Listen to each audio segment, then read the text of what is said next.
दोस्तों, क्या आप भी हर समय कुछ न कुछ सोचते रहते हैं? क्या आपके दिमाग में भी हर वक्त कोई ना कोई विचार घूमता रहता है, जिसकी वजह से आपका दिमाग हमेशा भारी रहता है और आपको रात को अच्छे से नींद भी नहीं आ पाती?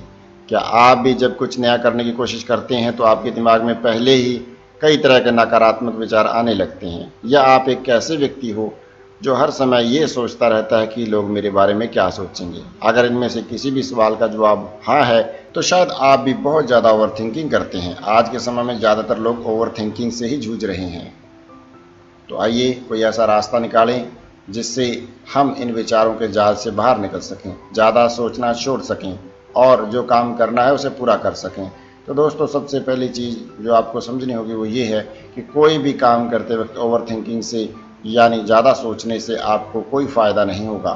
हाँ, आप प्लान बना सकते हैं और आप उस पर काम करने से पहले थोड़ा विश्लेषण कर सकते हैं कि ये काम करने में मुझे कैसी मुश्किलें आ सकती हैं और इन मुश्किलों को मैं ऐसे सुलझा पाऊँगा। लेकिन इसको भी ज़्यादा मत कीजिएगा। पता चले कि आप घंटों घंटों तक प्लान बना रही हैं और विश्लेषण करने में समय बर्बाद कर रही हैं, फिर ये आपका फ़ायदा करने की बजाय नुकसान ही करेगा। तो इसलिए आपको सबसे पहली चीज़ समझनी होगी कि ओवर थिंकिंग आपका फ़ायदा नहीं उल्टा नुकसान ही करती है। और दोस्तों, दूसरी चीज़ जो आप इस ओवर थिंकिंग से छुटकारा पाने के लिए कर सकते हैं वो है वर्तमान में रहना। यानी अब जो भी काम कर रहे हैं आपका ध्यान पूरी तरह से उस काम पर होना चाहिए। मुझे पता है कि ये बोलने में जितना आसान है करने में उतना ही मुश्किल, लेकिन आप घबराइए मत। भगवान बुद्ध ने हमें ऐसे कई रास्ते बताए हैं जिनसे हम वर्तमान समय में रह सकते हैं, जिनमें से एक है अपनी सांसों पर ध्यान लगाना। जब आप अपना ध्यान सांसों को लेने और छोड़ने पर लेकर जाते हैं तो आपका मन चाहे कहीं भी भटक रहा हो वो एकदम से वर्तमान समय में आ जाता है। अगर नहीं यकीन हो तो करके देख लीजिए। अपना ध्यान अपनी सांसों के ऊपर ले जाकर देखिए, अपनी सांसों को महसूस कीजिए। आप एकदम से हल्का महसूस करेंगे। जब आप ऐसा करते हैं तो आप अपने दिमाग में चल रहे हजारों विचारों को सिर्फ 2 विचारों में सिमट देते हैं, सांसों को लेकर और छोड़ने में। ऐसा करने से आपका मन शांत हो जाता है और आप ऑटोमेटिकली ज़्यादा सोचना बंद कर देते हैं।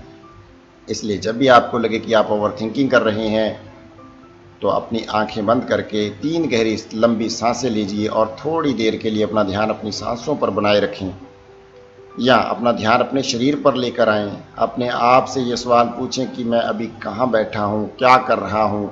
और जब आप इन सवालों का जवाब देंगे तो आप अपने आप को वर्तमान में पाएंगे और जब आप वर्तमान पल में होंगे तब आपका मन शांत होगा, ओवर थिंकिंग बंद हो जाएगी। दोस्तों, एक कहावत है जिसके मुताबिक अगर आप दुखी हो तो आप अतीत में हैं, अगर आप चिंतित हैं तो आप भविष्य में हैं, लेकिन अगर आप शांत और स्थिर हैं तो आपका मन वर्तमान में है।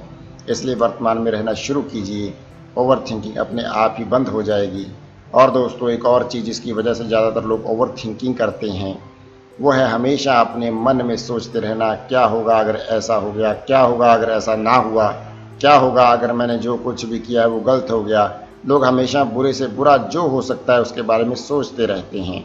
अगर आप भी ऐसा करते हैं तो एक काम कीजिए, अगली बार जब भी आप अपने मन में ये सवाल लाएं कि क्या हो अगर ऐसा हो गया, क्या हो अगर ऐसा ना हुआ, तो आप अपने से सिर्फ एक सवाल पूछना कि क्या हो अगर जो भी मैंने किया है वो सब कुछ सही हो गया, क्या हो अगर सब कुछ जैसा मैंने सोचा था वैसा हो गया।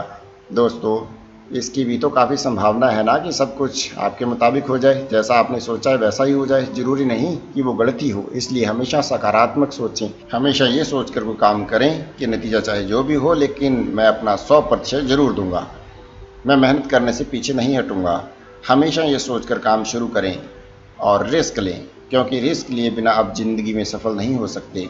अगर आप कुछ शुरू करने से पहले बस सोचते रहेंगे तो इससे कोई फ़ायदा नहीं होगा। इसलिए रिस्क लेकर उस काम को शुरू कीजिए, फिर चाहे आप उसमें फेल ही क्यों ना हो जाएं, लेकिन आपको ज़िंदगी में कभी भी पछताना तो नहीं पड़ेगा कि काश मैं उस वक्त ये काम कर लेता तो आज ज़िंदगी शायद कुछ और होती ना। वैसे भी किसी महान व्यक्ति ने कहा है, क्यों डरे, जिंदगी में क्या होगा, कुछ ना होगा तो तजुर्बा होगा।